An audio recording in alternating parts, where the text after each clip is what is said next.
एक दौर दराज सल्तनत में जहां घने जंगल, बुलंद पहाड़ और चमकते झरने थे, वहां एक छोटे से घर में एक नेक दिल लड़की रहती थी। उसका नाम नीला था और दिल की भी बेहद साफ थी, मगर उसकी किस्मत उस पर मेहरबान ना थी।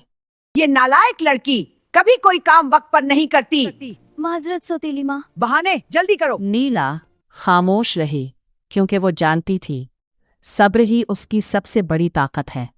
एक दिन सौतेली माँ ने तीनों लड़कियों को जंगल भेजा। जाओ, जंगल से फल इकट्ठे करो और शाम से पहले वापस आना। जी सौतेली माँ, हम वापस आ जाएंगे। जी माँ।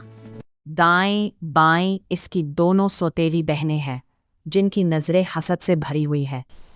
उन्हें मालूम नहीं कि ये जंगल नीला की किस्मत बदलने वाला है। इलारा मुस्कुराते हुए, आओ एक खेल खेलते हैं, किस्मत आजमाते हैं। सियारफीना तंजिया हंसी के साथ, देखते हैं कौन बदकिस्मत है।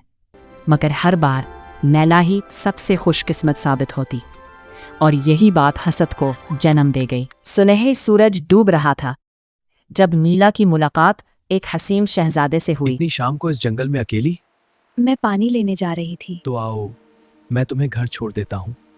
पत्ते गवाह बने, हवा ने वादे सुने और मोहब्बत जन्म ले चुकी थी। ये जादुई पाउडर रख लो, जब भी मुझे याद करो उसे हवा में बिखेर देना। और फिर? एक चमकता हुआ क्रिस्टल रास्ता बनेगा और मैं फौरन तुम्हारे पास होऊंगा। मगर सौतेली बहनों ने सब कुछ सुन लिया था।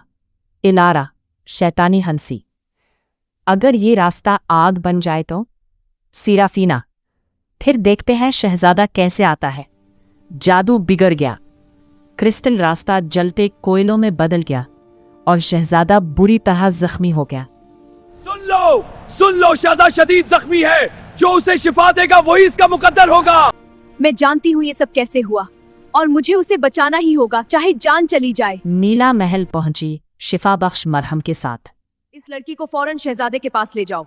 नैला, मुझे यकीन था तुम आओगी। मरहम लगते ही जख्म भरने लगे, सांस बहाल हुई और मोहब्बत जीत गई। मैं अपने वादे के मुताबिक अपने बेटे की शादी इसी लड़की से करता हूं। तुमने मुझे जिंदगी दी। और आपने मुझे मोहब्बत। हाँ, और तुमने मुझे खुशी दी। यूं नेकी, सब्र और मोहब्बत ने हसद और जुल्म को शिकस्त दी और नीला एक आम लड़की से हमेशा के लिए शहजादी बन गई। कहानी खत्म, मगर जादू हमेशा जिंदा रहा।